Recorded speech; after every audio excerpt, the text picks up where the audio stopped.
Africa Content TV. Ogbosmo, ṣé inú yín dùn lẹ́ni? Ogbosmo.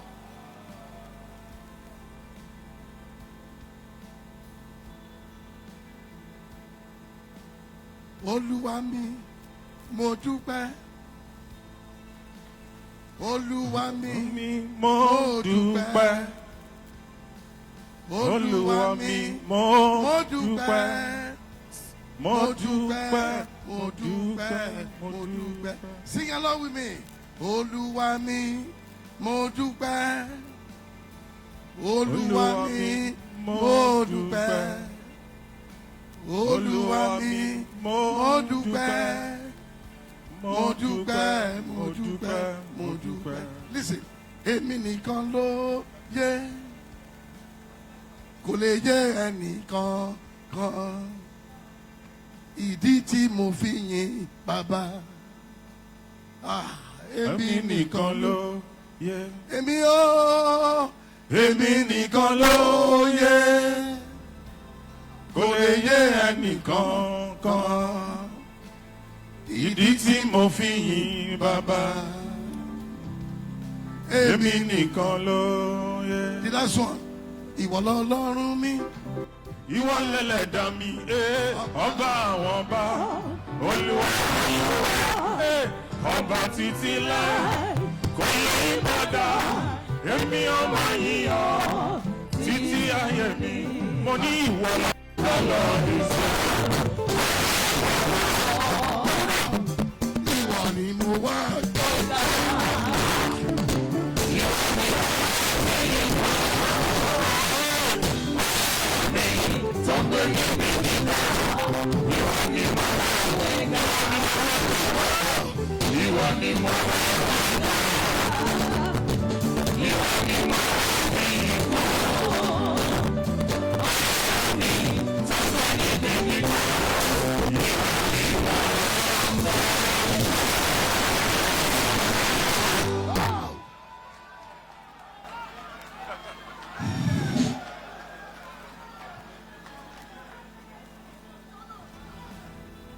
Somebody shout hallelujah.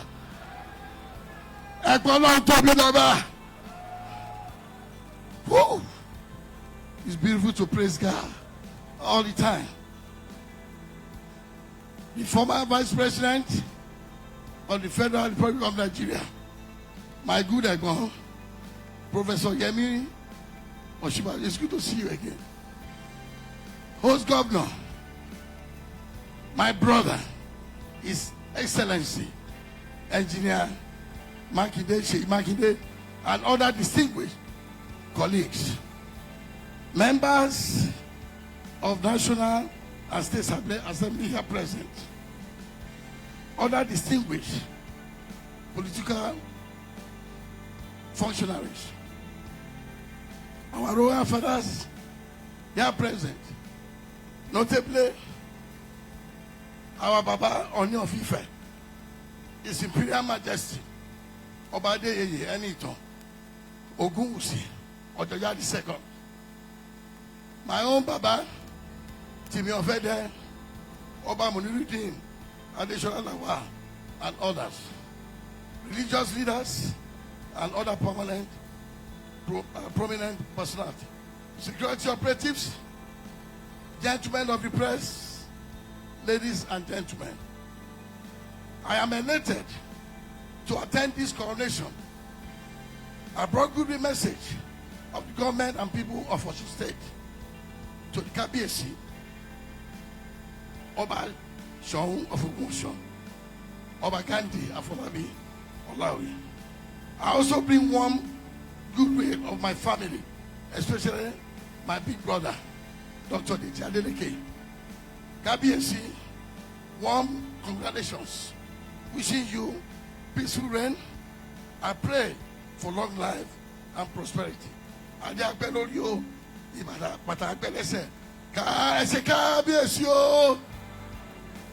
Ogbosmo. Hey, I want to show you the Ogbosmo.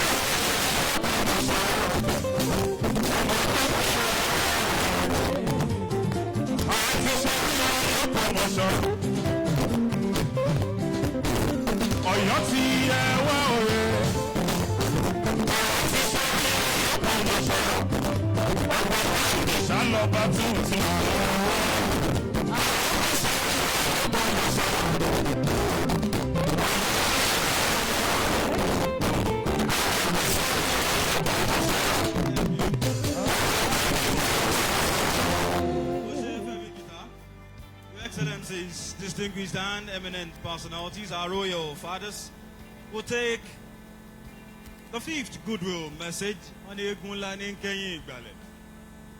It gives me great pleasure to welcome to the microphone former Vice President of the Federal Republic of Nigeria, His Excellency Professor Yemi Osinbajo, SAN GCON. A round of applause for him as a pẹ̀lú àtẹ́wọ́ tó nípọn tó pọ̀ dáadáa, ẹ jẹ́ ká kí igbákejì ààrẹ orílẹ̀-èdè Nàìjíríà tẹ́lẹ̀ ọ̀jọ̀gbọ́n Yemi Osinbajo.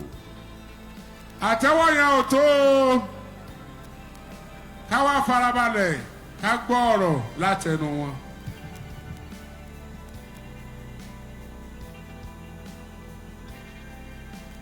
Bí n ṣe fẹ́ kí yín bí gómìnà tọ̀ṣun ti kí yín ẹ̀ gan-an ni fẹ́ bẹ̀rẹ̀ ṣùgbọ́n mi ò lè jó bí gómìnà ọ̀ṣun o.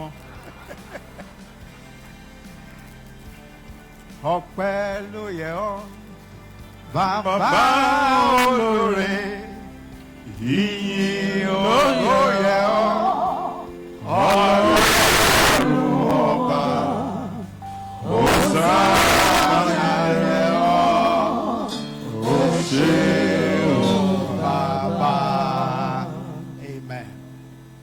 Mo kí gómìnà wa His Excellency Seyi Makinde àti gómìnà Ọ̀ṣun His Excellency Adeleke àti gómìnà wa àná Gọ́vnà Ọládayọ̀ Pópóọlá, igbákejì gómìnà tọ̀yọ́ mo kí àti igbákejì gómìnà Kwara náà bẹ́ẹ̀. Mo dẹ̀ kí gbogbo àwọn orí adé àti ọrùn ìlẹ̀kẹ̀ kan wà níbí lénìí.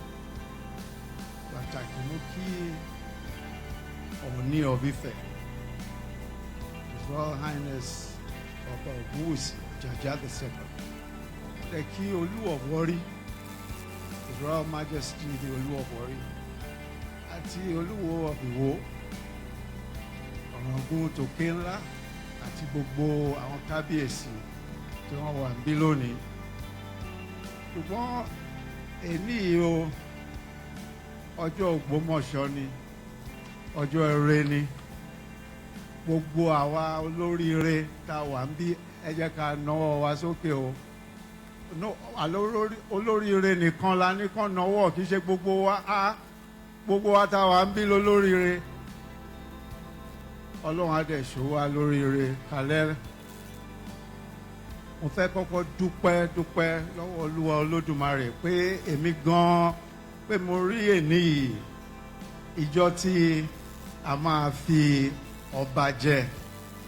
Gbogbo wa tá a rò ní o, a máa ríru ayọ̀ báyìí lójoojúmọ́ náà ni. Àmì o, mo kí gómìnà wa gan-an torí kò sọ́ba tó jẹ tí gómìnà ò bá gbà o.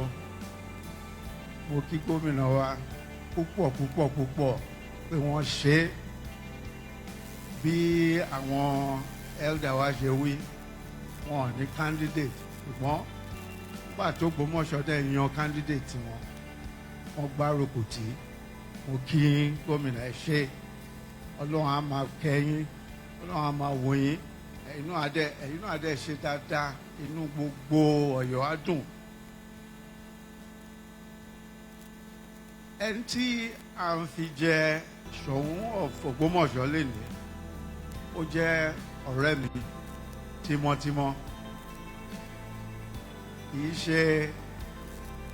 ṣe ẹni tó jẹ́ pé mi ò mọ̀ dáadáa, ṣùgbọ́n nǹkan kan tí mo mọ̀ ń pẹ́ tínú mi dẹ̀ fi dùn pé òun la yàn l'Ógbómọ̀ṣọ́ láti jẹ́ Ṣọ̀ún ni pé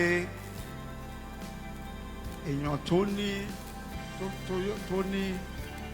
nífẹ̀ẹ́ èèyàn púpọ̀ ni, ó nífẹ̀ẹ́ èèyàn púpọ̀.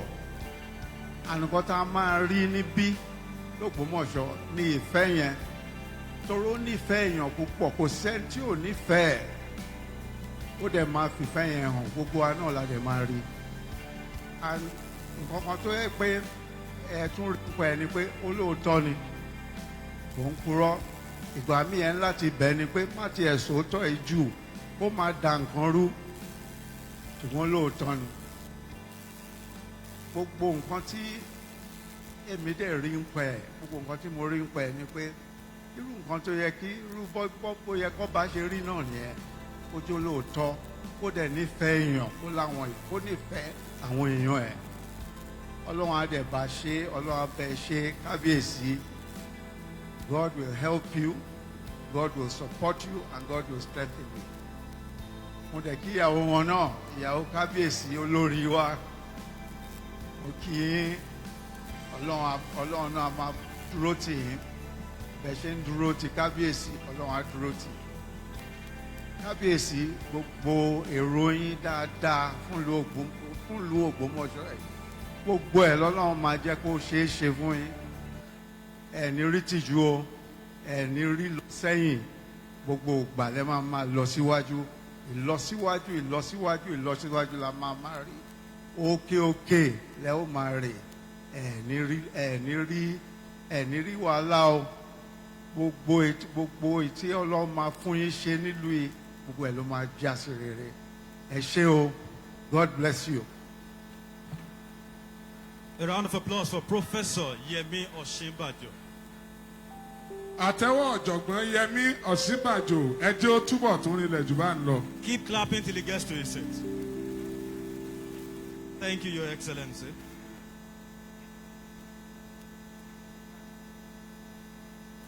Ẹ jẹ́ àtúmọ̀ kàn sí àwọn bẹ́tò ìṣe ń lọ lọ́wọ́, bẹ́ẹ̀ ni wọ́n ń gbọ́ wa ní BCOS àti Adeleke àti tìbàdàn. bẹ́ẹ̀ ni wọ́n ń gbọ́ wa ní Ajílété 92.1 FM, Olúyọ̀lé 98.5 FM àti Òkè Ògùn 96.3 FM. Wọ́n ń gbọ́ wa ní Fresh FM 105.9 FM. ní láti Ìbàdàn láti yín. Wọ́n ń gbọ́ wa ní Splash FM 105.5. bẹ́ẹ̀ ni. Wọ́n ń gbọ́ wa ní Àgídìgbò 88.7 FM. bí wọ́n bá tiẹ̀ gbọ́ wa ebi wọ́n wà ní àyìn. Wọ́n ti mọ̀ gbọ́ wa náà báyìí. Bákan náà wọ́n ń gbọ́ wa ní Lágelú FM. Lágelú wọ́n ń gbọ́ wa. NTA àwọn náà ń gbé wa live. BCS TV àwọn náà ń gbé. Akéde àṣà. Akéde àṣà náà ń gbé. Àwọn náà ń gbé. Kọmíṣánná ti wá fọ́ kò fọ́ létí. Wọ́n fún mi jábì. Ó fún jábẹ̀. Ẹ ṣeun. Your Excellencies, our royal fathers, distinguished and eminent personalities, it's time to hear about the Soun of Ogbosmo, the 21st Soun of Ogbosmo, and to rightly talk about him and read his citation. He's an Ogbosmo prince himself. The Honorable Commissioner for Information and Orientation.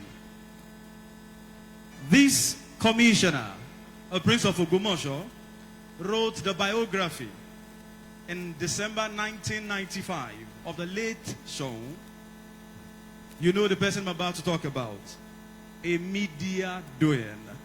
Honorable Commissioner for Information and Orientation in your state, Prince Dotun Oyelade. Ẹ jẹ́ ká gbọ́ nípa kábíyèsí aláyélúwà ọba Ghandi Afolabi Olaoye Orúmọgẹ́gẹ́ ẹlẹ́ẹ̀kẹta látẹnu kọmíṣánná fún ètò ìròyìn ní ìpínlẹ̀ Ọ̀yọ́. Your Excellency, the former Vice President of the Republic of Nigeria, Professor Yemi Osinbajo.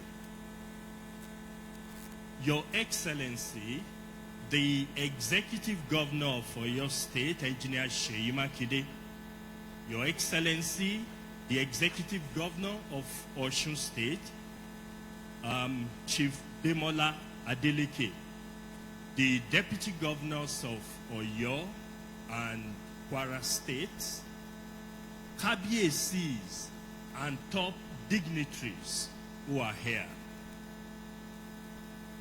Allow me to stand on the aforementioned protocol.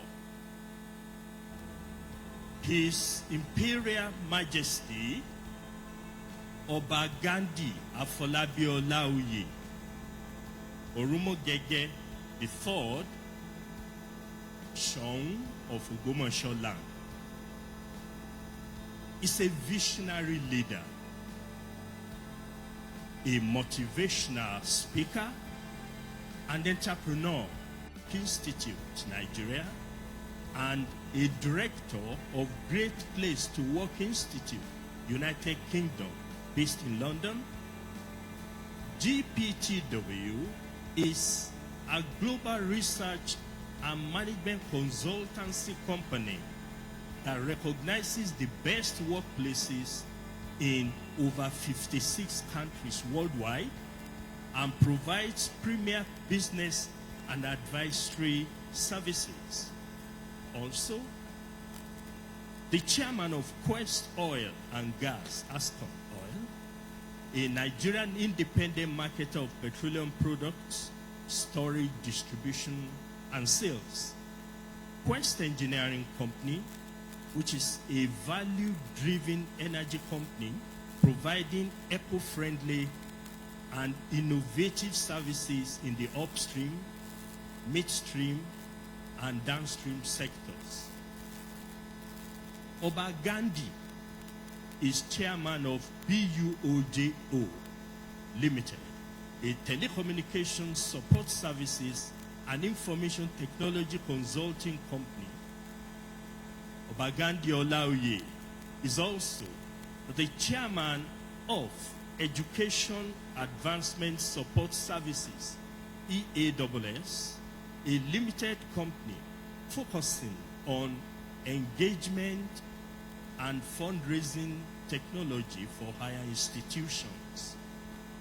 His Imperial Majesty served on the board of the National Council on Privatization, NCP, and the board of the Bureau of Public Enterprise, BPE, between 2017 and 2021.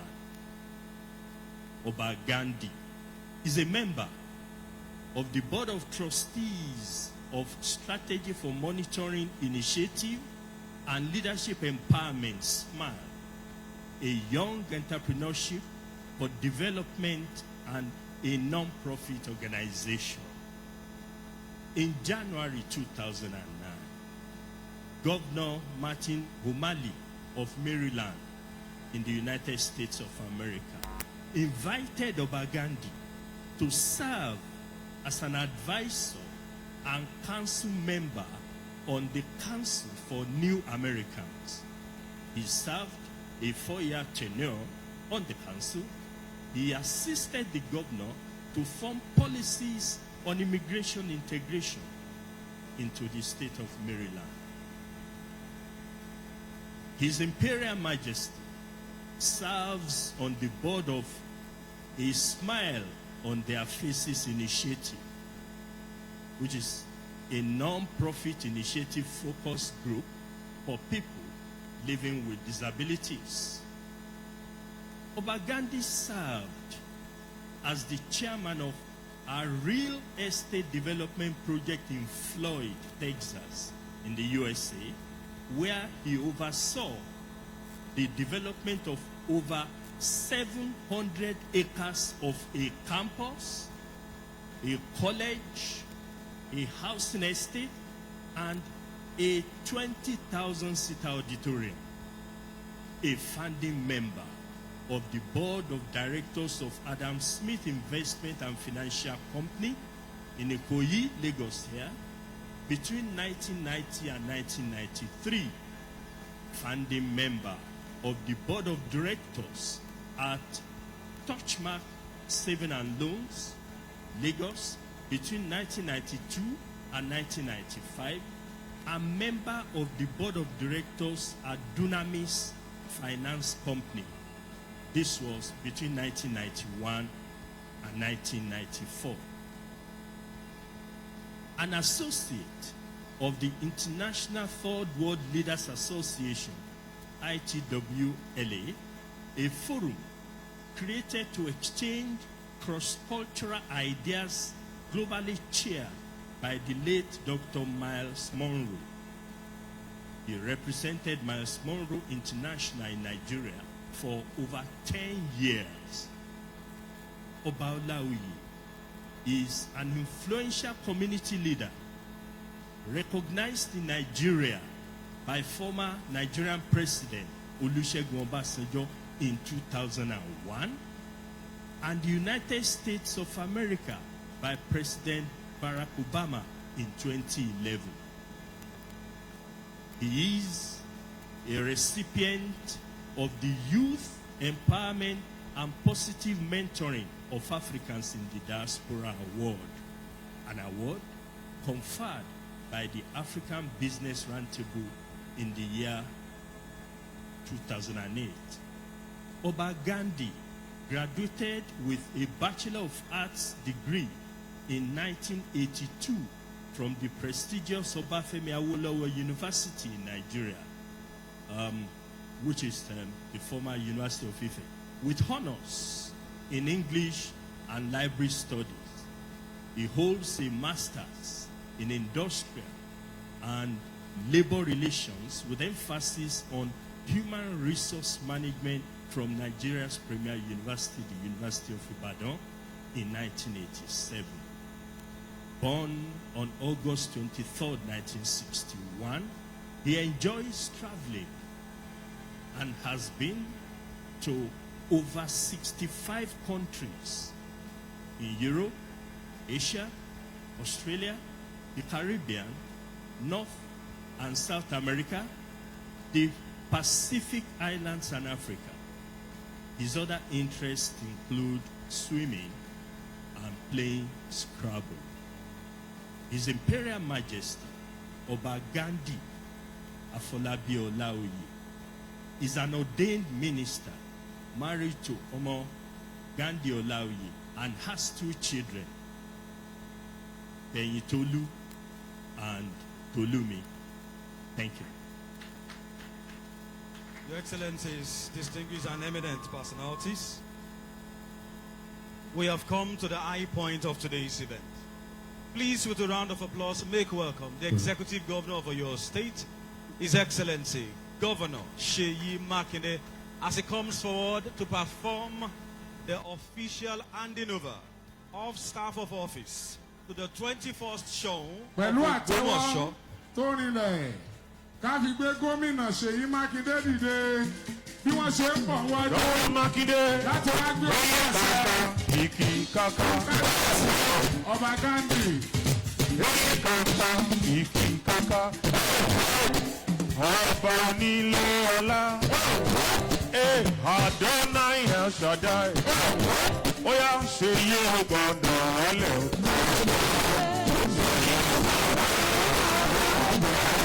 Makinde gbọ́dọ̀ fúlù.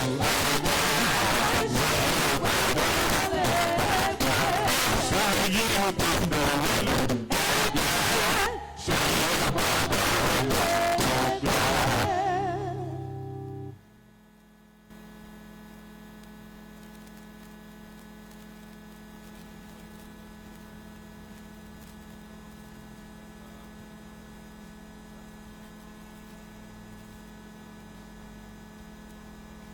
This is the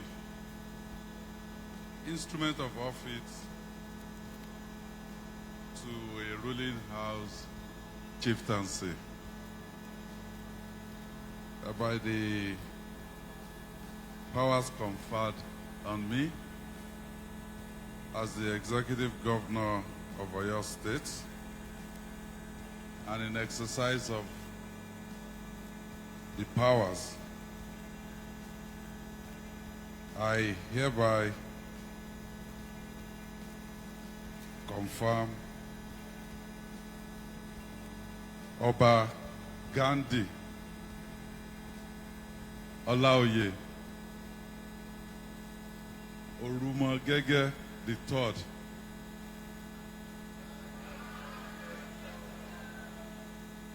as the Soun of Ogbosmo land.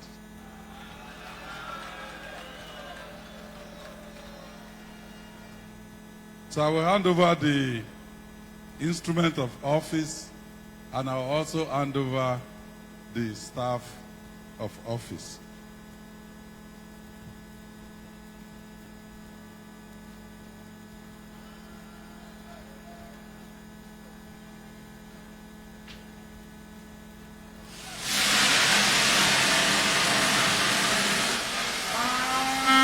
Kábíyèsí o, ẹ ṣé kábíyèsí o, Kábíyèsí o. ẹ ṣé kábíyèsí o,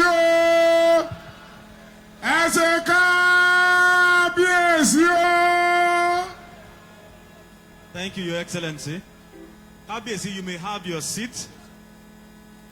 The next thing on the agenda is to hear officially. We would like to hear officially from the 21st Soun of Ogbosmo. Àwọn òdòdó tó jáde yìí gan ṣe kábíyèsí. Bẹ́ẹ̀ni. We will now hear from Oba Ghandi Olaoye. Fún ìgbà àkọ́kọ́ lẹ́yìn tí kábíyèsí Ọba Ghandi Afolabi Olaoye tí wọ́n gba ọ̀pá àṣẹ àgbọ̀ ọ̀rọ̀ ìbánisọ̀rọ̀ àkọ́kọ́ látẹnu kábíyèsí ẹ jẹ́ á fi ara balẹ̀.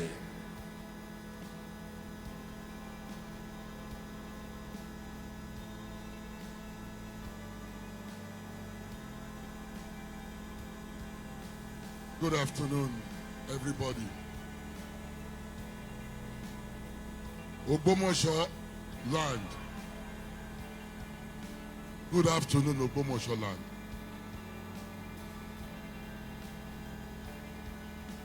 Before I read my speech, I want to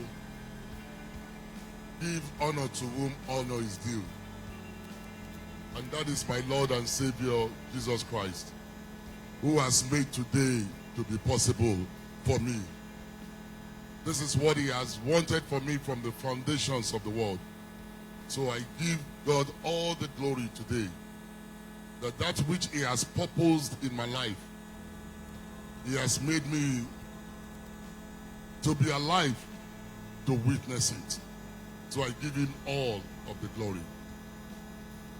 I also want to thank, because God uses human beings to fulfill a lot of our dreams and our aspiration, and most especially our destiny.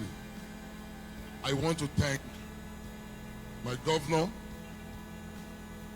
my boss, the governor of Oyo State, Engineer Seyi Makinde. Your Excellency, I am most grateful and most appreciative, because you are the one the Lord used to fulfill this destiny of my life. I want to also thank the former Vice President, His Excellency Professor Yemi Osinbajo, that in your busy schedule, you have stood by me and you still found time to come. And also to my very dear friend of many years, and who has always been supportive of the things I do, he and his family, the Adeleke families. But I want to honor the governor of Osun State, who is here today. I always feel part of that family. I once told them maybe I should change my name to the Adelekes. But thank you so much for coming. I really appreciate you. To the governor, to the deputy governor of Kwara State, thank you so much. Former governor for your state, and all the eminent personality, former Minister for Information, and many other people who are here today. And of course, to the royalties that are here today, I really want to thank you, the Onyo of Ife, and also my very personal friend, the Olu of Wari, to somebody who was my school father when I was in high school, who is also a king, Obadokun Abolani. I really honor you. Thank you for your support. And I always consult him for tutelage because he's been doing this thing for so many years. Obadokzi, I thank you for all you've done for me in my life. I really, really appreciate you. And to all the other royalties, the Olu of the Oluwo of Iwo, and many others. My speech is titled My Dream and Reality for Ogbosmo land. Because we call those things that are not as though they are. And that's why I titled it My Dream and My Reality. Today marks a momentous occasion as I receive my staff of office from His Excellency Engineer Seyi Makinde, the Executive Governor of our great state, Oyo State. I am humbled by this great responsibility of leading the people of Ogbosmo land as their king. I see my call to serve as an appointment from God, and I'm grateful to Him for having seen me worthy of this office. To Him and Him alone,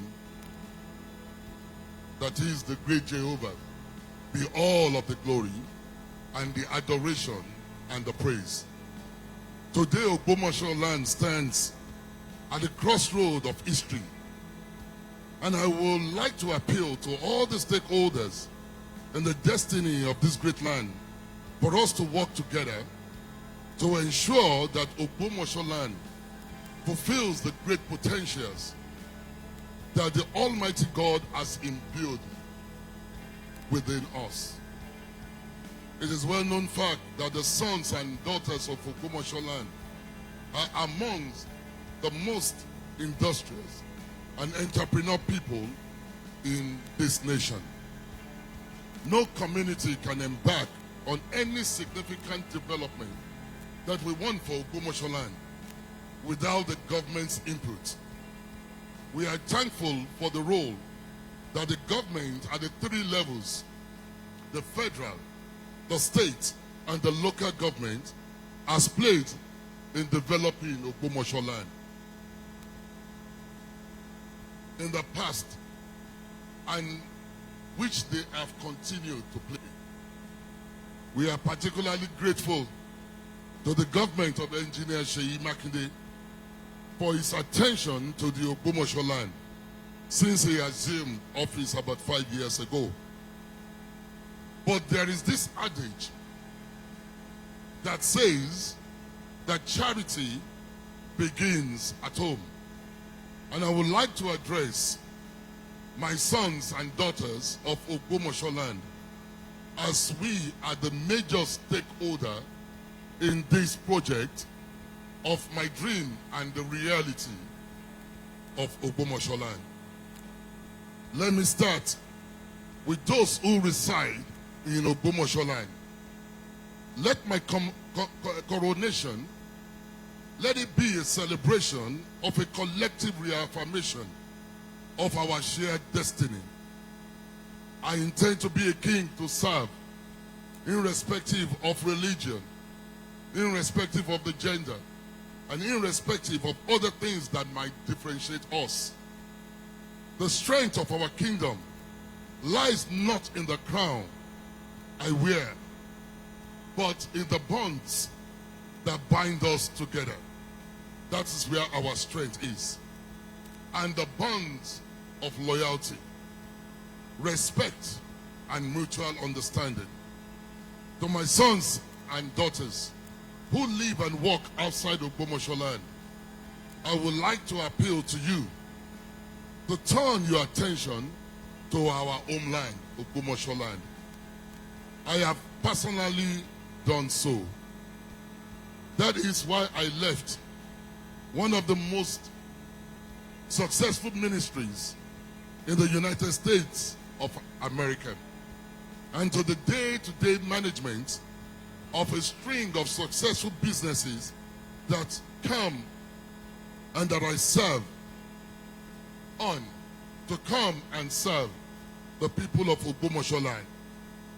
Whilst I'm not asking you to do the same in the physical sense, I am asking you to join hands with me by giving of your time, by giving of your talents, and by giving of your treasure, with us to develop Ogbosmo land. I dare to dream today to see a greater Ogbosmo land. And I would love that Ogbosmo land will be mentioned as one of the major cities of the world. That when they mention great cities in this world, Ogbosmo land will be amongst those that will be mentioned by the grace of God. My service is premised on a very, very clear vision. I am very aware of the word of one of the wisest men and the wisest kings that ever lived. That is recorded in the holy book of the Proverbs, that says, without a vision, the people perish. Without a vision, the people run amok. So I have a vision for Ogbosmo land. I have a very clear vision for what I want this town to look like. And that's why I call it my dream and the reality of it. My vision for a prosperous and peaceful Ogbosmo land rests on a detailed 25-year plan to be unveiled in the coming months. I promise to serve this vision with all that I have. The relationships I have built over the years here in Nigeria and abroad,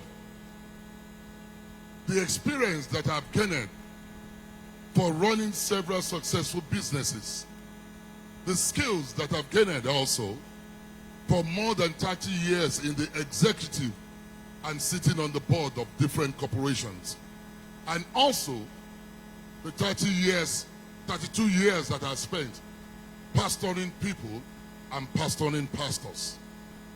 This is what I bring to serve this great city. I always say I have stopped being a pastor of a local church. I have become a shepherd of a city and of a people.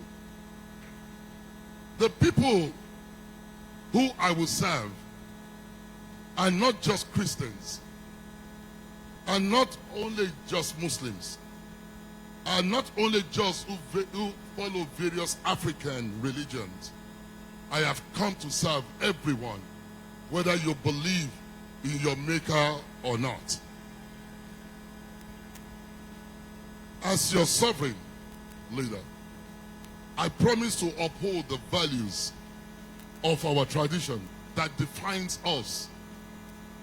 A commitment to justice, a commitment to equity, a commitment to fairness to all, and most especially, a love and compassion of God. Let this be our watchword for Ogbosmo land.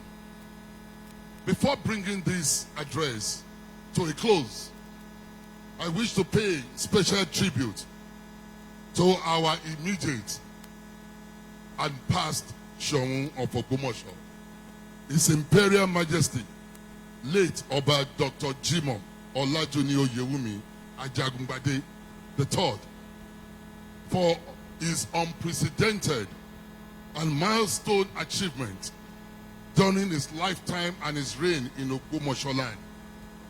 He brought a lot of glory to this post. I intend to not bring it down, but to take it onto a higher level.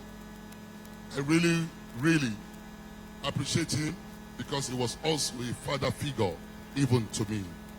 He made this position an enviable position in this nation. I stand ready to build on those achievements And by the grace of God and with your support, I take Ogbosmo land to distant heights in not too distant a future.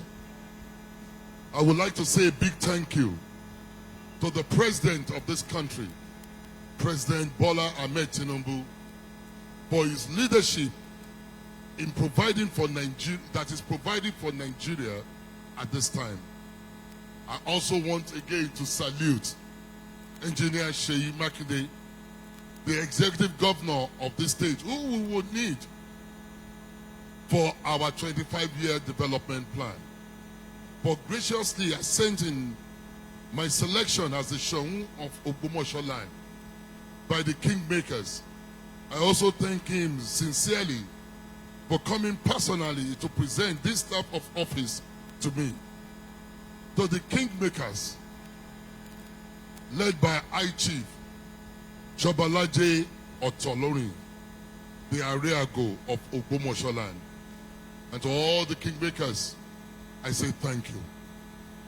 I especially recognize all your praise and relentlessly courage and determination in ensuring that the selection process that produced me as Soun was thorough, was credible, and was very fair, in spite of what some few people have said.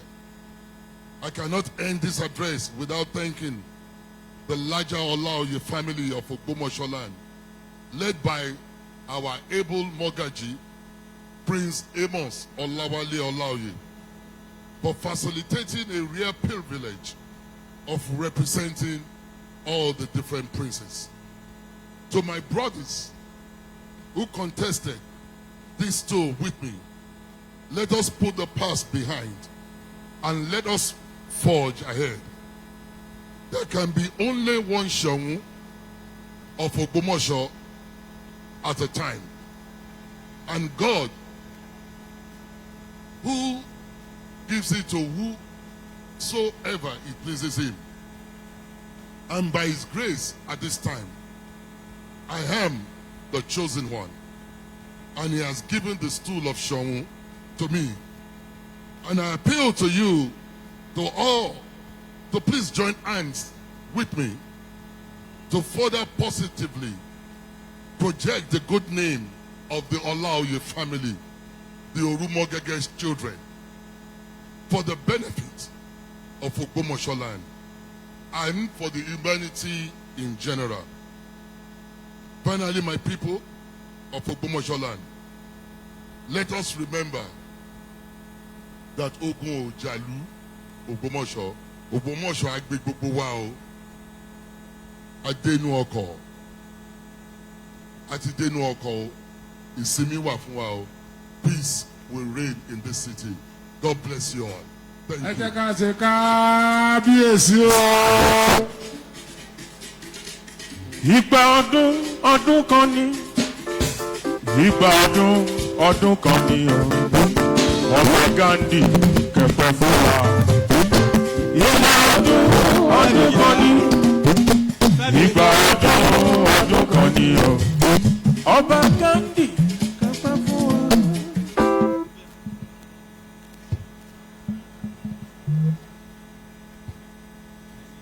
tó ẹtúnjẹ ṣe kábíyèsí lẹ́ẹ̀kan sí o ní ṣókí kábíyèsí wọ́n dúpẹ́ lọ́wọ́ Ọlọ́run ọba tó gbé àwọn sípò lẹ́yìn eléyìí wọ́n fẹ̀mí ìmoore hàn sí gómìnà wa Seyi Makinde fún bó ṣe jẹ́ lóǹtẹ̀ ipá wọn ní ipò tọ̀hún ló kàn lẹ́yìn eléyìí wọ́n dúpẹ́ lọ́wọ́ gbogbo àwọn ọba aláyé jẹ́ tí ń ti àwọn lẹ́yìn bọ̀ àti pàtíkàlùkù kó wọn ò sì gbàgbé gómìnà ìpínlẹ̀ Ọ̀ṣun ọ̀gá wa ọlọ́lá wa Jackson Adémọ́lá Nurudeen Adeleke fún àtìlẹ́yìn wọ́n wá ní tó ìgbẹ́kẹ́ni fọwọ́ ti lé igba lámù ní fọwọ́ ti ẹ̀bá ògiri o wọ́n ní gbogbo Ògbómọ̀ṣọ́ o wọ́n ní àwọn tí kú ní olùṣọ́ àgùntàn ìjọ kékeré kan ní kọ́nà kan o wọ́n ní àwọn ti di aṣíwájú fún gbogbo Ògbómọ̀ṣọ́ ń tilé tókó láì fi ti ẹ̀sìn tàbí ẹ̀yà kankan ṣe bí tí wò ó mọ́ wọ́n ní gbogbo àwọn táwọn ojú yẹ Ṣọ̀ún gẹ́gẹ́ bá ṣe mọ̀ pé a máa dùn náà ni wọ́n ní wọ́n fọ́ wọnú kí á dì mọ́ra wa torí pé Soun kan ṣoṣo náà ni ó wà lórí ipò lẹ́ẹ̀kan ṣoṣo wọ́n wá ní tó ètò ti wà ńlẹ̀ tí àwọn ti ṣe tó jẹ́ ètò ìdàgbàsókè ohun ìtẹ̀síwájú oní ipò márùndínlọ́gbọ̀n fún ìdàgbàsókè ilẹ̀ Ògbómọ̀ṣọ́ wọ́n ní gbogbo àná láàjọ ṣe gbogbo àná láàjọ gbé lárugẹ èmi sì mọ̀ pé gẹ́gẹ́ bí ọmọ bíbí ilẹ̀ Ògbómọ̀ṣọ́ ojú òní tì mí o àbójú ó ti ẹ̀yìn ẹ jẹ́ fún kábíyèsí látẹ̀wọ́ o ká ṣe kábíyèsí o Kábíyèsí o. ọjẹ́ ní sísọ sókè o torí àròjọ mùsùlùkùn o Ẹ ṣeun. ẹ ṣe o. Your Excellencies, will now take the vote of thanks, which will be delivered by the Permanent Secretary, Ministry of Local Government and Chieftaincy Matters, Mr. Joel Ajagbe. Your Excellencies, the former First President of the Federal Republic of Nigeria, Your Excellency, the Executive Governor of Oyo State and Osun State, please permit me to thank the already established protocol. I deem it a great honor and privilege to give vote of thanks on this memorable occasion of the coronation and presentation of staff of office to His Imperial Majesty, Ghandi, Afolabi, Olaoye, the Orumagageke III of Ogbosmo land. Let me first of all give glory to God for making this event a huge success. We are grateful to His Excellency, Governor Seyi Makinde, for his approval and support, without which this event would not have been possible. Your Excellency, you have laid a good legacy, and I pray that as you started well, you will also end well. Our appreciation also goes to the Deputy Governor and other top government functionaries that are here today. The Lord will bless you. Our royal fathers too, you are appreciated for taking time out of your tight schedule to grace these occasions. We thank you. Furthermore, our head thanks go to sons and daughters of Ogbosmo land for your cooperations, moral and physical support to the Kabiyesi and the Governor of Oyo State. Your presence, participations, and support contributed to the grand success of this occasion. I thank you all. I thank all the distinguished invitees and members of the media for displaying interest in covering this event. I also thank the chairman of this committee and the committee member for all their efforts in putting this occasion to be. Lastly, but not the least, our special gratitude also extend to all good acts who work behind the scene. Your contributions have not gone unnoticed. We are grateful for all you have done. May you arrive at your favorite destination ARF. Thank you and God bless you. Adeleke Arunakore lórúkọ Jésù Adele láyọ̀. Thank you. That was the Permanent Secretary, Ministry of Local Government and Chieftaincy Matters. ọ̀gá wa Àjàgbé náà wọ́n dúpẹ́ lọ́wọ́ Ọlọ́run wọ́n dúpẹ́ lọ́wọ́ gbogbo wa ṣùgbọ́n wọn ò gbàgbé láti dúpẹ́ lọ́wọ́ gómìnà torí gómìnà òun gangan ló ṣe gbogbo ètò tó jẹ́ gbogbo ètò ló ń tẹ̀ bí ṣe rí gan ní gbogbo ìgbàdùn Ṣèyí Mákindé nǹkan rẹ̀ ò ní bàjẹ́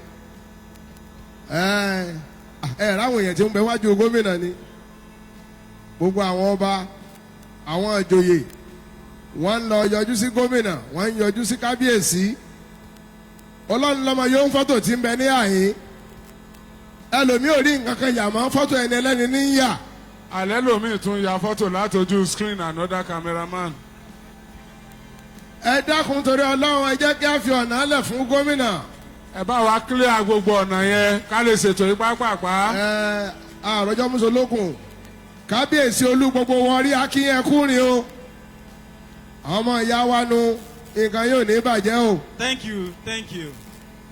Security agents, please ensure you clear the aisle for the governor, please. Pressmen, please clear the way. Please, all cameramen were implored. Please clear off the aisle. Please, let's clear off the aisle. Edakun. I'm aware today is a very important day. The next thing on the agenda is to hear from the governor. Please, with a round of applause, make welcome. Makinde. The executive governor for your state, His Excellency Governor Seyi Makinde.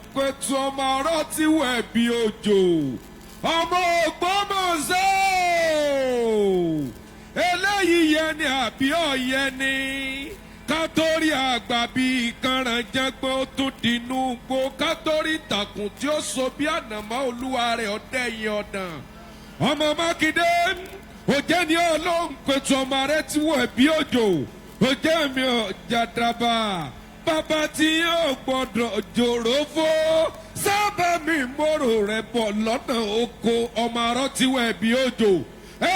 Tí bàrẹ̀ lẹ́bà bàbá tí yín gbogbo ẹ ló yé mi yí kí ọmọ Mákindé Ghandi ọba Ògbómọ̀ṣọ́ ọ̀run mọ́gàlì kábíyèsí ẹgbọ́ bí olúgbogbo tìrìgbò kẹgbọ́ bí olúgbogbo tìrìgbò ẹgbọ́ bí àgbàkan tó fọmọ owó sunde ọmọ owó jẹjẹjẹ ló dókínní èèyàn tó bá ní ẹkú kọ́dà mú bẹ́rí ilá èèyàn tó ní ẹ̀yẹ kọ́dà lápadà ọkàn bẹ́yẹn kan ní ẹkú lónìí ojú ọjọ́ mẹ́ẹ̀ẹ́dínlógún òní òrò ni ó gbé lọ èyí tí mo wí àrọ̀ ọ̀rọ̀ mọ ọ̀sẹ̀ ló ní ọ̀sẹ̀ oṣù ló ní ọmọ sọ̀nà Ògbómọ̀ṣọ́ ìdílé ìlú tí a ti jẹ kà tí a ti mú kọ yẹn gan sí kábíyèsí òrìṣà apanímọ̀yọ̀ọ̀dà Ghandi òrìṣà apanímọ̀yọ̀ọ̀dà Ògún ni yóò gbọ́ tẹ̀yìn lápá fọ̀n òrìṣà apanímọ̀yọ̀ Ògún ni yóò gbọ́ tẹ̀yìn lápá fọ̀n o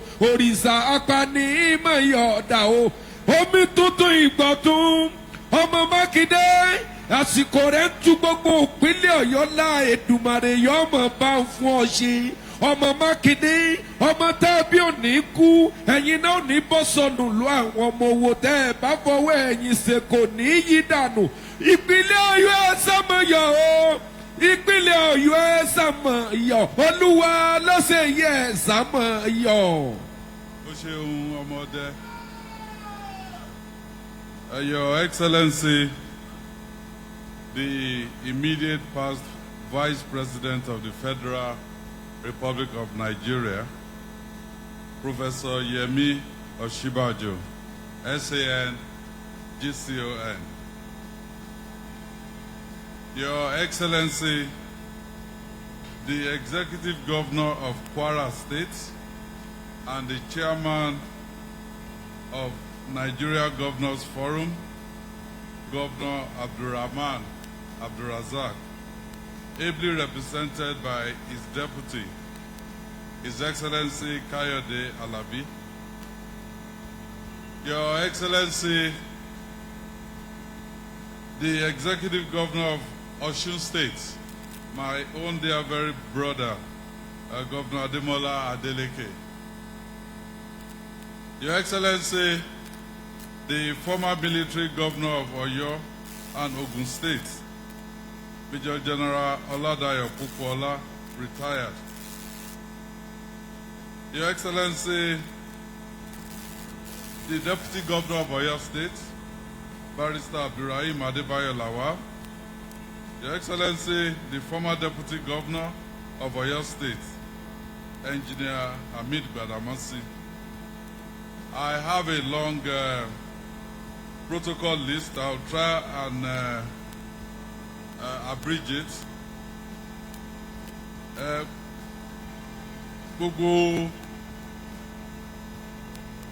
our representatives were both at the national and the state level. You are duly recognized. As I want to serve Tele, and also former ministers that are here, diplomats. I want to serve Lower, Chairman Federal Inland Revenue, Secretary to the state government, and all the state government officials, you are duly recognized.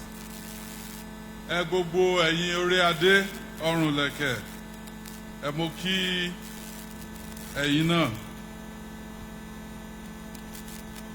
From far and wide ni, látọ̀dọ̀ Ọọ̀ni of Ifẹ̀, Olú of Warri, Olúbàdàn of Ìbàdàn land, Emir Ìlọrin, and Olúgbọ́n of Ilé-Ìgbọ́n. Well, we recognize gbogbo yín o.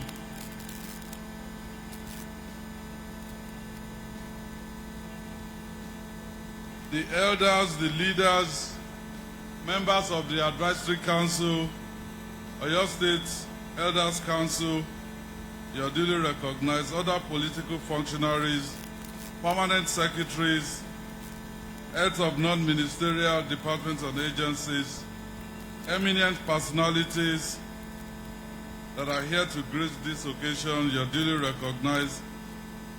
Leaders and members of PDP, 211B, and other political parties here present. Children, family members, and friends of the new Soun of Ogbosmo that came from far and wide. Prominent religious leaders, leaders of market, traders, artisans, association that are here, you're duly recognized. Ẹ gbogbo ẹ̀yin tèmi ní ìlú Ògbómọ̀ṣọ́. Ẹ mọ̀ kí yín o. Distinguished invited guests, gentlemen of the press, distinguished ladies and gentlemen. Well, it's kémi náà tó lọ. Ó dà pé everybody tó ń wá wọn kọrin ni ẹ jẹ́ kémi náà kọ orin kékeré kan. Orin yẹn náà, orin tí mò ń kọ káàkiri nígbà tí mò ń ṣe campaign ni. Ẹ mọ̀ àbẹ́ mọ́. Ọ̀rọ̀ wa ò gbẹ́jọ́ wẹ́wẹ́ ká ṣá máa dúpẹ́ ló tọ́. Máa dúpẹ́ ló tọ́. Ká ṣá máa dúpẹ́ ló tọ́ o. Ọ̀rọ̀ wa ò gbẹ́jọ́ wẹ́wẹ́ ká ṣá máa dúpẹ́ ló tọ́. Ẹ ṣeun, brother mi, Governor Ọ̀ṣun, ó ti bribe àwọn tó wà ní ẹ̀yìn bíi. I remember when he was singing, wọ́n lu ìlú yẹn tó jáde sókè ni. Èmi náà mo ti learn nísìnyí, so next time a ti ṣètò. Well, it's a great honor to be here today to celebrate the coronation and the presentation of staff of office to the 21st Soun of Ogbosmo land, Ọba Ghandi Olaoye. Mo wo ibi tí ẹ mọ̀ pé ní Yorùbá máa ń fi àmì sórí àwọn ọ̀rọ̀ wa. Everybody ń sọ Orúmọ̀ gègé, Orúmọ̀ said okay. Mo ti wo inú ibi tí wọ́n ti fi àmì sórí ẹ̀. Tó kọ síbẹ̀ ní pé Orúmọ̀ gẹ̀gẹ̀ do re re do do. Orúmọ̀ gẹ̀gẹ̀ the third.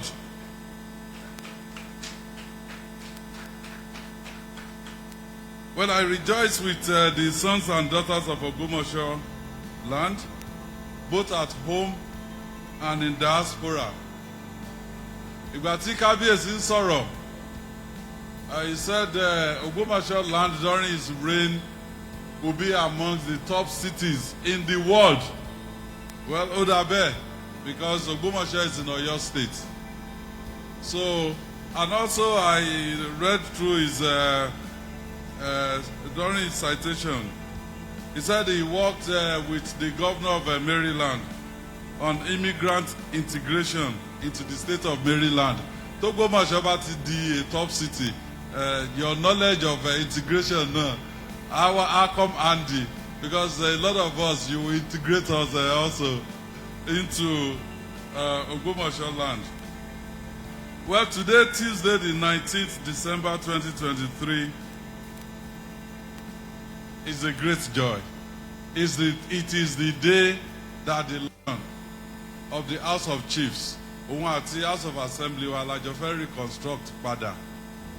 So there will be a conducive atmosphere and environment for you and our traditional rulers to hold your meetings and contribute towards the development of Oyo State.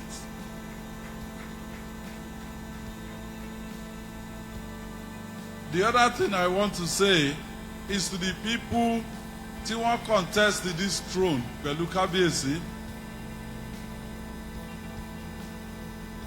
As of last week, some of you are still in court. Wọ́n gbé court order. Well, èmi ò ṣe lawyer. Àwọn lawyer ló máa ní pé maybe it's a real order or is the one they will go and meet the judge. What I can say is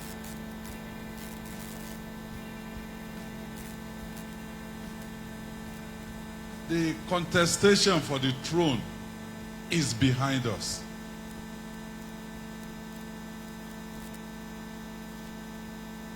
And I'm looking forward to àwọn tí wọ́n ṣì wà ní court withdrawing the court cases by maybe end of this week as a show of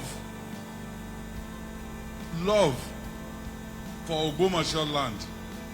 Ẹ jẹ́ rán yín létí o, in this Oyo state, àwọn kan gbé ọba wọn lọ sí court, and after 20 years he went all the way to the Supreme Court. Wọ́n yọ ọba náà.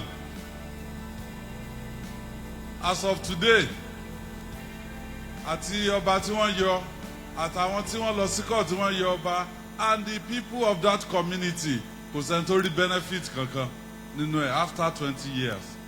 Ẹ̀rú ẹ̀ ò ní ṣẹlẹ̀ ní ìlú Ògbómọ̀ṣọ́. So the people fighting, they should stop forthwith. But tí wọn ò bá dákẹ́, tí wọn ò dá nǹkan tí wọ́n ń ṣe dúró, me as the executive governor of Oyo State, a jọ wà nínú ìjà yẹn ni, and I will fight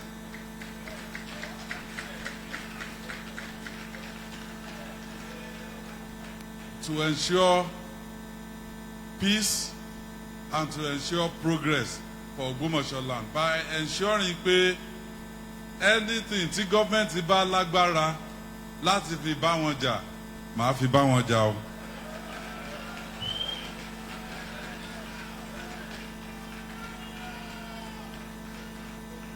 I'm a believer in constitutional roles for our traditional rulers. And Kábíyèsí, there is a new authority in Oyo State. It is called the Rule of Law Enforcement Authority. It's with the House of Assembly. It will soon be passed into law. And I want your support and other traditional rulers in Oyo State. Torí pé ìlú tí ò bá sí òfin. So I want your support. And finally, on behalf of the Oyo State government, sons and daughters of Ogbosmo land, and the good people of Oyo State, I want to wish Kábíyèsí Ọba Ghandi Olaoye a long, peaceful, and successful reign. Kábíyèsí kádé pẹ́ lórí, kí bàtà pẹ́ lẹ́sẹ̀, kí ẹṣin ọba kó jẹ oko pẹ́ o. Kábíyèsí o. Thank you and God bless you. Thank you, Excellency. We'll take the national anthem.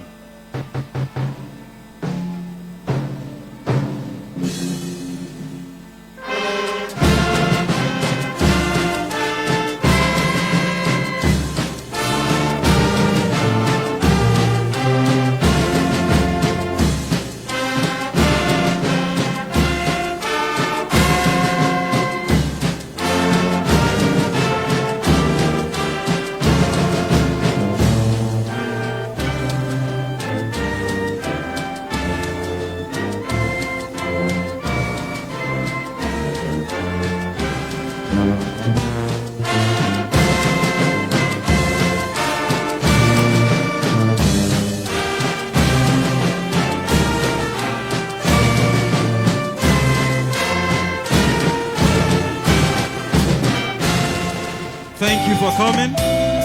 ẹ ṣeun o a fi ìyálọ́jà ìpínlẹ̀ ọ̀yọ́ alájà sálátà kò ní bàjẹ́ a fi wọ́n kí ẹ̀yin ìyálọ́jà tẹ́yìn náà wà ń bí o ẹ ṣeun o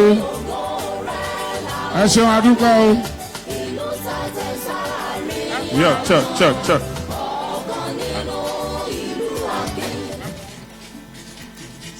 ẹ ṣeun ẹ jẹ́ gbádùn Fẹ́mi Jùtá thank you. wọ́n ní bá ti jùbà fọlọ́run.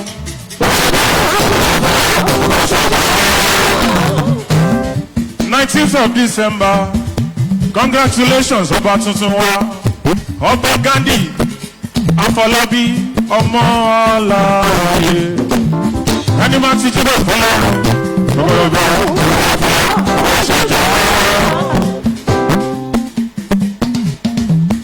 ilé aládìí mú ọ.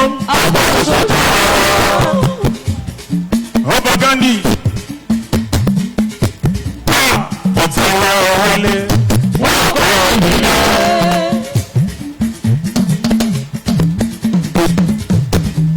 wọn wọlé lọ́sàn gangan wọn kọ nílé.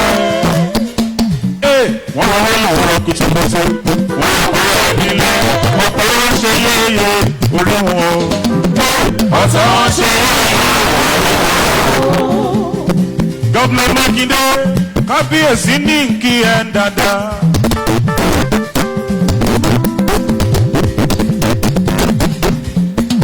Gọ́vnà olóríire ọmọ ọlọ́láṣá ni wọ́n máa kì í ẹ́. Bàbá àtàtà onílé ọlá.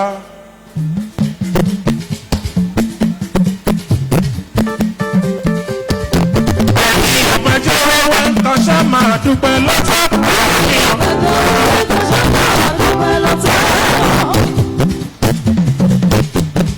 Kọ́sẹ́ máa dúpẹ́ lọ́sàn, kọ́sẹ́ máa dúpẹ́ yé.